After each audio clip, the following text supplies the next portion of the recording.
Školy sa veľmi často rozhodujú medzi známkami a slovným hodnotením a tak trochu zabúdajú, že tu existuje ešte tretia možnosť, kombinované hodnotenie, ktorú ja osobne považujem dokonca za najvhodnejšiu zo všetkých týchto možností.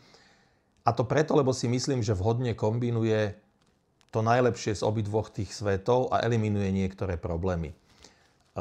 Výhody kombinovaného hodnotenia sú tie, že je rovnako bohaté informačne ako slovné hodnotenie, pretože jeho súčasťou je slovné hodnotenie.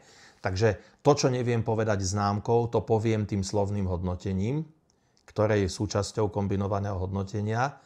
Ale na druhej strane pre tých rodičov, ktorí chcú jasnú, stručnú informáciu, ako na tom ich dieťa je, tak súčasťou toho kombinovaného hodnotenia je aj tá známka. Takže rodič aj rýchlo jasne vie, áno, moja dcéra je na 3, ale zároveň sa v slovnom hodnotení dočíta, prečo a čo môže robiť preto, aby sa zlepšila.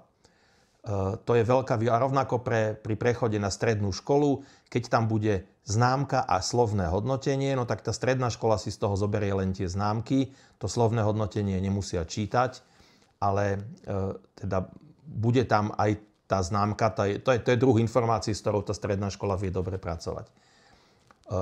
Odporúčal by som to kombinované hodnotenie minimálne v prípade, keď ste škola, ktorá dlhé roky hodnotila známkami a teraz uvažujete o tom, že by ste prešli na to slovné hodnotenie, tak najmä v tých vyšších ročníkoch, napríklad na 2. stupni, alebo v 4. ročníku, 5., 6., kde už tí žiaci majú za sebou veľa rokov v škole a sú zvyknutí na známky, tak tam sa mi zdá veľmi rozumné urobiť ten prechod na slovné hodnotenie tak, že niekoľko rokov budete používať kombinované hodnotenie. To znamená, začnete tým, že k tým známkam, ktoré tí žiaci poznajú a na ktoré sú zvyknutí, začnete pridávať slovné hodnotenie, aby sa oni naučili ho čítať a aby sa naučili zhruba odhadovať, že aké slovné hodnotenie zodpovedá akej známke.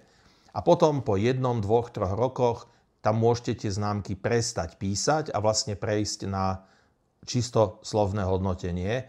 Pozor, ale pripomínam, že od 6. ročníka vyššie už je škola povinná používať kombinované hodnotenie alebo klasifikáciu, čisto slovné hodnotenie už v tých vyšších ročníkoch základnej školy nie je povolené. Ale v prvých 5 ročníkoch základnej školy si môžete vybrať klasifikáciu, slovné hodnotenie alebo kombinované. A pokiaľ ste dlho hodnotili, tak je možno rozumné začať, že zo slovného prejdete na kombinované a po nejakom čase z kombinovaného prejdete na čisto slovné.